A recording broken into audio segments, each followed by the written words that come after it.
What's good, everybody? My name is Brandon McCollum, also known as emcee, and this is Nice Minds. I'm with a very special guest, my homie, Reed Benjamin. Hey, what's up, man? What's good, my dude? So I'm trying to think of like everything I know about you. I mean, you're an MC, songwriter, you're an R&B crooner as of recently because you've been putting out those soulful jams, and Yeah. I feel like you're I mean, I don't think you would admit this, but I feel like you're a legend in the Twin Cities hip hop scene, man, because for years, I mean, I've heard your name like come up in every conversation about Twin Cities hip hop. I feel like Reed Benjamin, formerly known as KOB, pops up. How did you get your start in music? Um, I come from a musical family. So I have extended family members that are professional musicians. My dad grew up playing music. Just I come from um, a real hearty music background. So I started playing drums when I was about 4 years old. I've been a percussionist my whole life. And there was, but just growing up in the city, man, there's something always about hip hop that just like, and R&B too, really, that I was just drawn to. My mom used to listen to a lot of Sounds of Blackness and just a lot of art, Earth, Wind and Fire, and Tina Turner, Tony Braxton, just so much, My mom so did much too, all R&B. that shit. Bobby Brown, yeah, I Yeah, saw your Bobby post Brown. about Yep. that, and that made me think about my mom too, because she put me onto like so much stuff as a kid. And I guess, yeah, just always was just around me. And so I also didn't, yeah, I just wasn't drawn to other genres that like my dad was into, or like my cousins and my uncle played. And so I casually like I played drums, and I was in band and stuff like that, but I just like casually mess with pretending to write songs and stuff like that. And then one day, it just not really one day, but I just got more and more serious about it. Enjoyed it more and more. And then when I was like 12 or 13, started like this little group with a buddy of mine. And he really wasn't into it, but I was, and it kind of was, that was where I was really like, I really started like writing songs and like trying to do stuff. And that's really where like, I say me taking rapping seriously started. And then I just got going from there. And I think that's probably why one of the reasons you've heard my name so much is just because I've been doing this for so long in the city, that it's a lot of people. I've ran into a lot of people over the years and made various impacts in different places, I guess. Yeah, because I mean, I feel like I've known who you are for, I mean, a decade plus at this point. I mean, For sure. probably since like 2009, 2010, maybe. Yeah. Probably way back then. So I know you started Mill City Collective, right? Right. That was you, and you ran it with Jordan Weller for a while, right? Actually, me and Free City, a producer around here, is we started it. But we started it actually back in 2005, but there's been different iterations throughout the years as far as artists, roster of artists, and kind of ways that we've gone about things. So it was around 2013 that we were kind of in a stagnant point, and Lyric Maria had the idea of trying to kind of scout some talent and really put together like a local rap dream team, so to speak, or like a Wu-Tang type of thing. And that's when we really started getting a lot of traction as far as, and getting more attention as far as the name. Like we were around for a long time, but a lot of the stuff all was just under the KOB umbrella. But when Mill City really started being a name was around 2013, and then Jordan Weller was originally, he was Jay Plaza's manager, and so we had Plaza with us for a while, and just Lyric and Jordan continued to have conversations, and Lyric really wanted somebody to come on that was more not an artist, basically, and eventually Jordan did, and that's how he ended up with us. Right when Jordan came on board is when I started to kind of do a lot with NGE, and I feel like we never really we kind of, I think, did a few things together like Mill City and NGE, but um I feel like we were kind of running parallel for a little while where we were like both kinda you'd see our names on flyers, like, at the same time, like, all over the place, and you guys were Yeah. really popping back then. Yeah, I know we had definitely, at least some crossover on lineups and stuff with some of our roster and some of When yours. I think of you, like, I think of consistency. I mean, you're a dude that, like, I feel like you've never fallen off. I mean, at least from what I've seen, you've consistently been putting out music for years and years. How do you find yourself staying so consistent and motivated throughout the years? That's a great question. And you know, what's funny is I did kind of fall off for quite a while. During most of that Mill City movement time, I was really not creating a lot myself. It was a lot more just supporting everybody else. I was kind of lost artistically and personally in those years. Because you know I had did I, the KOB thing was popping, and then some things fell apart with the label I was with, and I just, you know, all of a sudden I didn't have the support behind me that I had before, and I kind of was that was all, honestly, like that was the only success I had seen in music, because once I had money behind me and connects behind me, and so when that all kind of went out the window, I really kind of like had a identity crisis in a way of like, did was I doing well because I was good, or because it was just because there was, you know, this money and plugs behind me, and I really was like in a place of like, one, am I any good? Am I as good as I think I am? Because I used to be. I mean, I used to be overconfident in my abilities, and and it was like, what was, you know, was that what I was and who I was, or is it just because of this? And then also it was, will I see that again without any success again, without finding a situation like that again? And I was really like lost as far as what I was gonna do. I didn't really know to even creatively. I was the music I was making before when I was with Good Life SKOB was really in part of it because there was a lot of money behind it. It was like, you gotta find a hit, you gotta make a hit. Like everything you gotta make is so that somebody will enjoy it, so we can make some money. And so what I would be writing about and stuff would be more regular mainstream hip hop stuff, which you can hear if you when you listen to the KOB stuff. Um, and so there was just a lot of like not knowing who I was as an artist and trying to figure out who I was as a person, finding like there was like a disconnect there, I guess. And so what happened? So I really, when I had my kid, like was when I really started, like it really grounded me in a lot of different areas, kind of showed me what's important, and it really like inspired me to want to make music that that like my parents could listen to, that I could play for them. And they might not like it, and it's not about whether it's cursing or anything. It's just like if they can relate to the person that is making the music, or if I really had this philosophy of instead of making music for a built-in audience, it was making music for me, and there's people like me out there, and they'll find that music will find them, and they'll find that music. And when I changed my, really like the foundation of what drove me to create, that's really where the consistency came from. Was now all my creation is out of like the fact that making music makes me happy. Stuff that challenges me, that I'm like, ooh, I can't do this. Like things like that are where really the consistency comes from. It's just like finding new motivation and inspiration. That's what happened with R&B stuff. You know, I always wanted to do R&B. And this girl I was talking to at the time basically told me, like, I told her I want to do an R&B project, and I was like, I want to do it by Halloween, and Valentine's Day, and that would be a different project. Yeah. But actually, I did do one of Some those. scary R&B, yeah. Yeah, I actually did that this Halloween, but she was like, it was like 10 days out from Valentine's Day. She's like, well, you know, I guess next year probably. And I was like, oh, you don't know who you're talking to.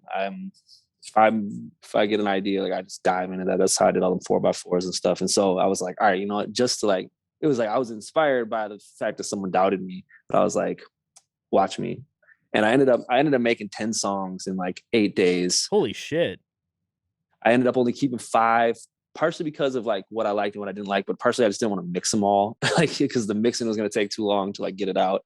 And so I just picked like the ones that I felt like were the most complete, like fit together the best and stuff like that. But yeah, I cranked them out. Like if I'm inspired, man, I can cook up.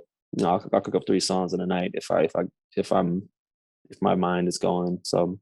Um, so really, that's where the consistency comes from. It's just like finding new inspiration, finding new things I want to do, stuff I want to talk about, like, and really just since I'm mining my life, I'm always alive.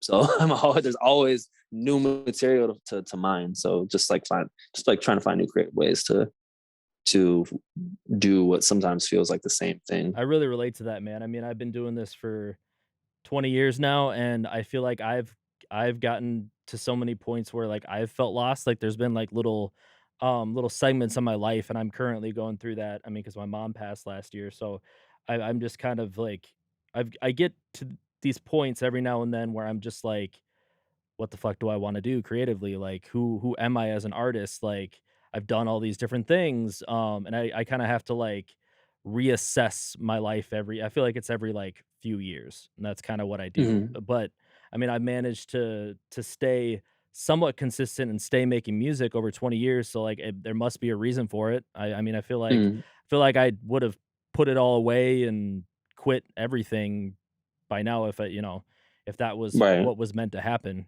you know? So yeah, I mean, I really relate to a lot of what you said. And speaking of your R&B shit, I mean that shit's fire, man. Like I love the creativity behind it, man. It's super Thanks, just man. like stepping out of your I could tell it's like stepping out of your comfort zone, like what you were used to and like what you were known for and doing something different. I love it. So what Valentine's Day was that you put out the first one? Was it last year? Last year, Oh, yeah. okay, that's what I thought. What's the project called? It's called RXB. I was gonna try to do another one for Valentine's Day, but I just like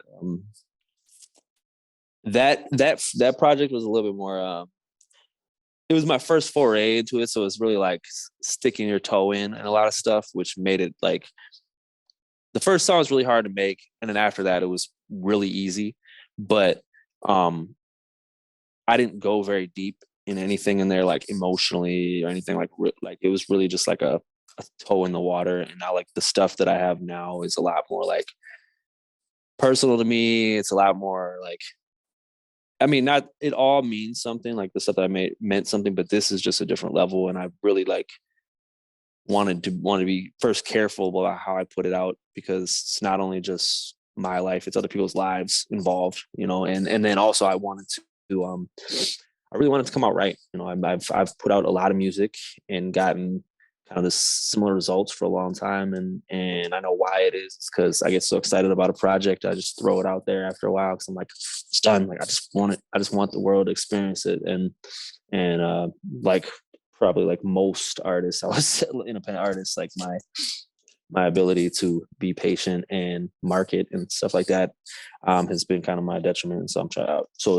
as thirsty as I was to try to get some out for Valentine's Day, I was like, is it more worth it to wait and have people actually hear it? you That is know? the challenge of being an independent artist for sure. It's like you put out this music and you want it to hit the way you want it to hit, but if you don't have a good like marketing plan behind you, it just, it could do nothing really. And I think that's smart. I think it's smart to kind of take your time with it and make a plan with it and put it out the right way and stuff.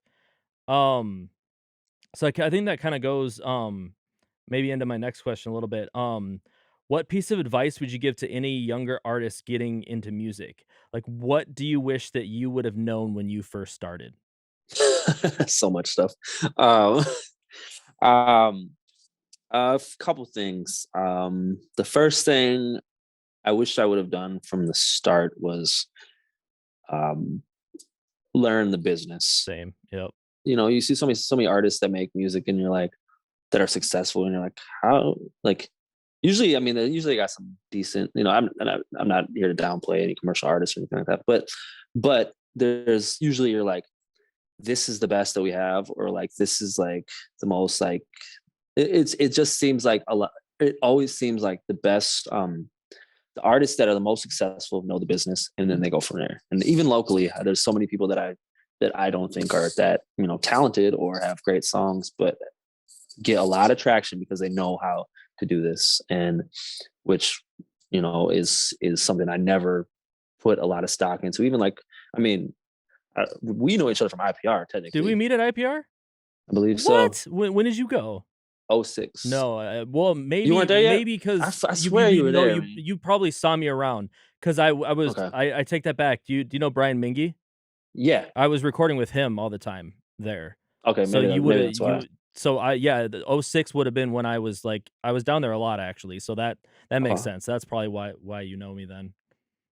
But I actually only went like a for a quarter because I I already I knew how to do everything, like the music stuff, like because I'd been working independently for a long time. So like a lot of, not everything, but like a lot of stuff we were doing initially, like I was just like bored by, and then the business stuff I just was like, and so I've just even then, like even though I was probably like, I was at least 7 years into doing this, I was still like, then still wish I would have like taken that opportunity to focus more on the business. So the business, doing the business side is, will change your life musically, but also just making it a point to be yourself and find your sound and find who you are artistically.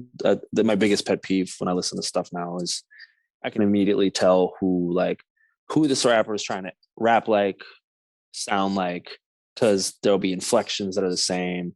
Or another thing that happens is everybody kind of will use the same, not everybody, but a lot of people use the same flow, and I can tell which rapper they're doing it as, kind of. And basically what they're doing is they're taking the template of the flow and then filling in the words. Yep. And so it seems like it's more of a um like more is being done there than there is. Like it's really easy to have the structure in front of you and fill in the blanks, and that's fine if that's what you want to do. It's not something I want to listen to, but also there's just not a lot of longevity in that. um it's, you really need to find how the music speaks to you and let it speak to you, and let it come out of you, because that's all I do now is I just let it come out of me. Like I can't even go in with like anything more than a small intention of like, this is kind of what I wanted the theme of the song to be, or like this is kind of the experience I'm trying to talk about. But other than that, like my process is literally like just emptying my head, because as soon as I start thinking about something I listen to, or start trying to like force a flow or anything, it starts becoming something that I just not proud of, and it just doesn't feel like me. And when your music feels like you, like there's no better feeling than when you're listening to music that is completely genuinely you on a record. It's just, there's nothing like it. And so find who you are, because especially as a young artist, you and I can completely test this. My structures used to all be Lloyd Banks and Jadakiss structures, my flows, like, and punchlines and everything. And if you if it's so easy to do that because you want to be successful, you want to, like, especially young, you want it now. You want to be where you're supposed to be right now. And if the way to get that is make something that sounds like something that's already successful, that's how a lot of people move forward with their art. But it's just like anything with trends, especially like, it's successful now, but it's not going to be about, you can't catch up to a trend. Like you got to either be in front of it, or you got to be on the front of the next one. Like and I just think it's so hard to be an artist emulating people and then continue to be an artist. It's just like, to me, that's the quick come up, like the cash grab rap, like, of just like, I'm gonna get in, get this money, get out, which we saw a lot, like in the late 2000s, especially, as people that couldn't rap or didn't rap or didn't care about the art, more importantly, like just like making a song, Yep. because they could put some money behind it, get some money back at it, back when there was money in rap. That's a lot of good advice. I feel like every artist has to start somewhere though, and I do feel like, when you first start, like you said, like you emulated like Lloyd Banks and stuff, and I feel like that's the point where you need to just, like, hone your craft for a while and then, Mhm. like, not really focus on putting anything out yet, and just Right. just stay in the lab and practice. One of the things I did to start trying to get out of that was is changing your influences too. Like, so if everybody listens to Lil Baby, for instance, and I love Lil Baby, so this is not about that, but if everybody listens to Lil Baby, then you're gonna rap like Lil Baby, but everybody else is gonna rap like Lil Baby. So you're gonna have a bunch of Lil Babies, and you're not even gonna stand out in that. So if anything, like what I started to do is when I was heading to the studio, I would turn on um like fucking like 1029 or like stations that weren't rap stations just to get like different sounds in Yep. my head and different like cadences and patterns and just all these just filling your head with stuff that at the very least is not right what's now, because then you're just going to sound like everybody else trying to be right now. Like at least change your influences. I just see that even can just be so helpful, especially like I said for young artists, because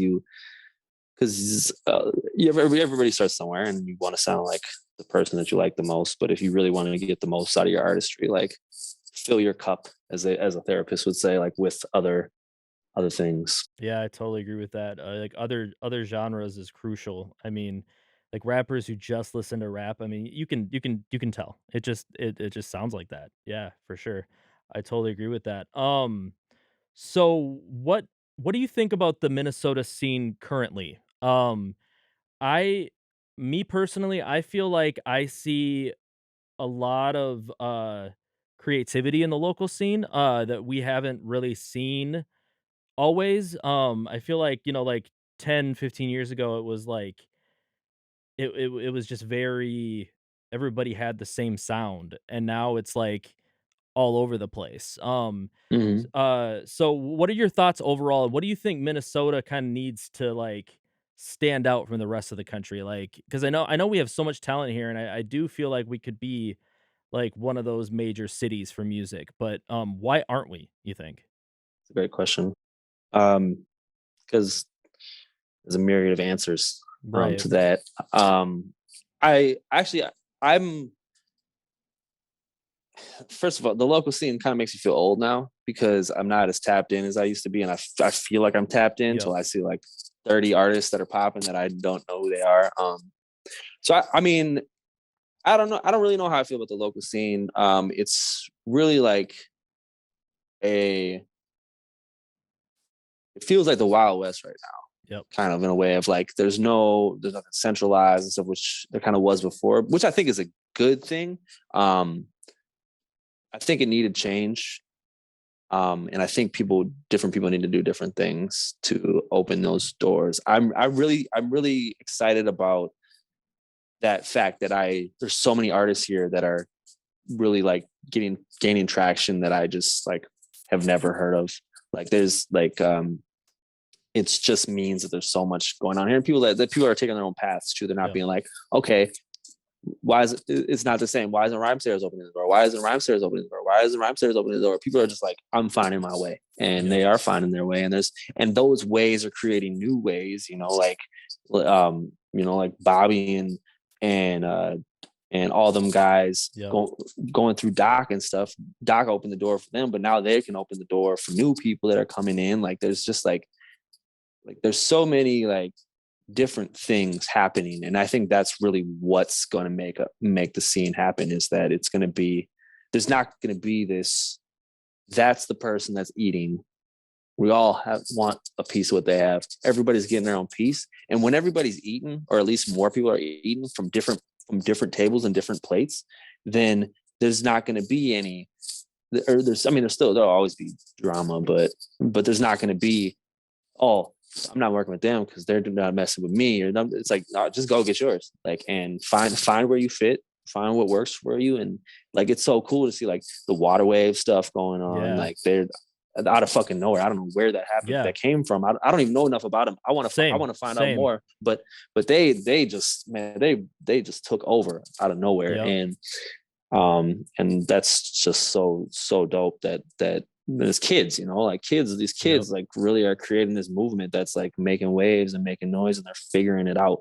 They're like, we're not going to wait for somebody else to tell us what to do or how to do it. They're just figuring it out. I think that's amazing. And there's so much stuff like that happening here. And I just like, there's so many artists here that have hundreds of thousands of followers and streams, and it's just like, and also I'm starting to see more love shown to the local scene here from people not in the local scene, which I think is, is one hand washing the other in a way, as far as like the more quality, more variety, better getting it to people creates that. But also, like, I just saw something today from I can't remember who, I didn't remember who it was, but they were, it was a Gophers player, Zach Fox. They were talking to him. I think it's his name, Zachary Fox, and he was doing this like interview in the Gophers locker room, and he was talking about, I think it was a Waterwave interview, but he was talking about like local supporting local artists, and like, man, you guys got to tap into the scene, and like people are just like, people here are starting, that aren't artists, are starting to get more excited about the local scene, and that's what's going to change it too. It's like, people here have never been excited about what's going on here. Pockets, but nothing where it's like they got the city on lock, and that's what all the major hub cities to have, and that's what we're starting to do. And I just think it's a really, really awesome time to be here. I would love to be a part of whatever happens here. But even if I'm not, it's really just really awesome to see things start to come together, because it felt in some ways it was never going to happen here. Yep. And now it really feels like realistic. It feels like this can be a place where things come from. And I'm just super excited. I really love what Prof is doing with and Stop House are doing, putting all these young dudes on their tours, like, that otherwise would not have got this opportunity.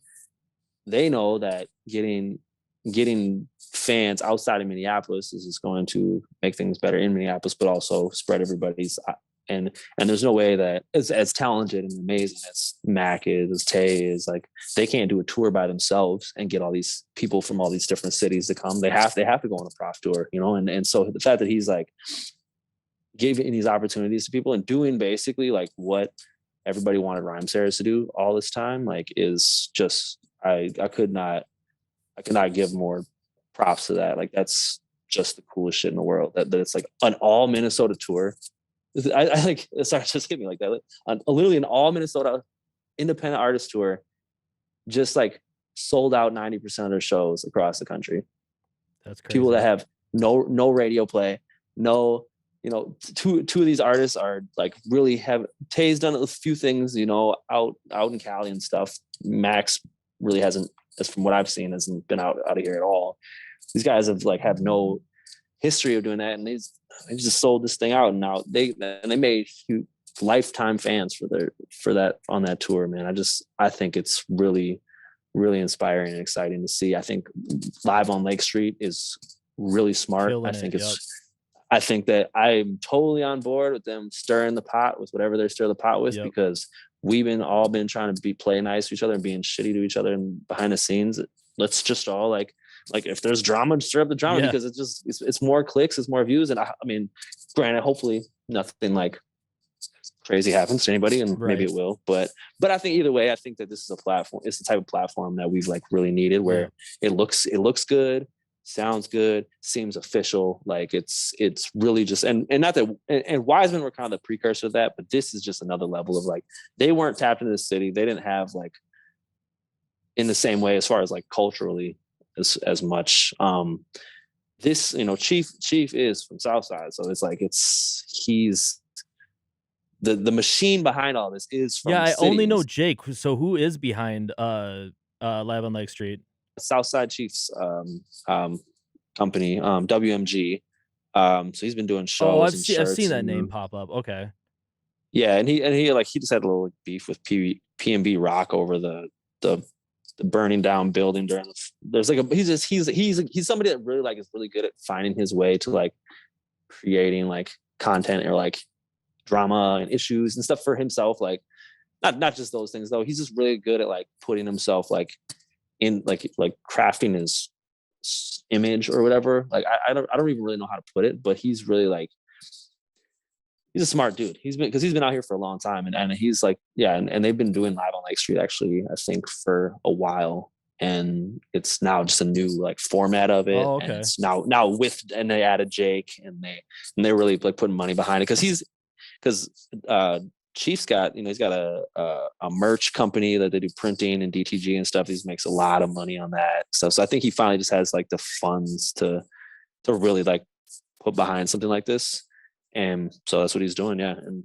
And he hired Jake to do it because Wiseman was done. So Jake's obviously a great host, and it's just like it's like some things came together that really needed to come together in order for something like this to happen. And yeah, I just think they're killing it. I really do. I'm not familiar with all the people on there, and I think maybe they're a little too frequent with their their episode drops because you can't keep up, but I love it.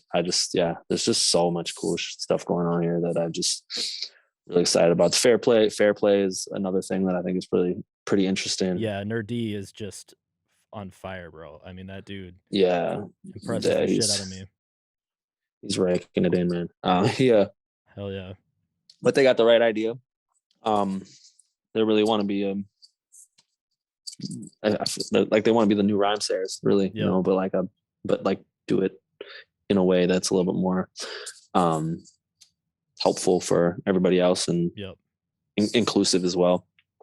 Um, so yeah, I just like I can't probably keep naming stuff. There's just like so much cool stuff going on. Hell yeah, and that's exactly why I asked you, man, because I figured you probably saw it the same way because I agree, man. I'm getting really excited about the different things that I've been seeing pop up recently. Like you said, like Waterwave, like where the fuck did they come from? They're super dope. Like all of a sudden, like got this new shit, and there's that creative MPLS thing that popped up too. I don't know much about them either, but it's like a venue slash photography studio slash a bunch of stuff. Like they do a bunch of events, Yeah. and I haven't been to one, but I'm impressed with what I've seen there. And then yeah, like you said with, Live on Lake Street, I didn't know that story, so that's why I asked you, that's crazy.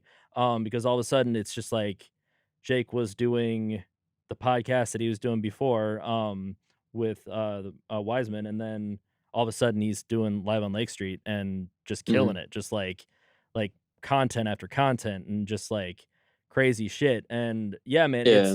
it's a really good look for the scene, man. I really do think that all of those things are valuable. And yet yeah, and like you said, like, different names just keep popping up that I've been finding out about, like I mean, I must be really out of the loop because before he was on Kanye shit, I had no idea who Casey Pluto was. Yeah. And all of a sudden that name is popping up all the fucking time since Donda.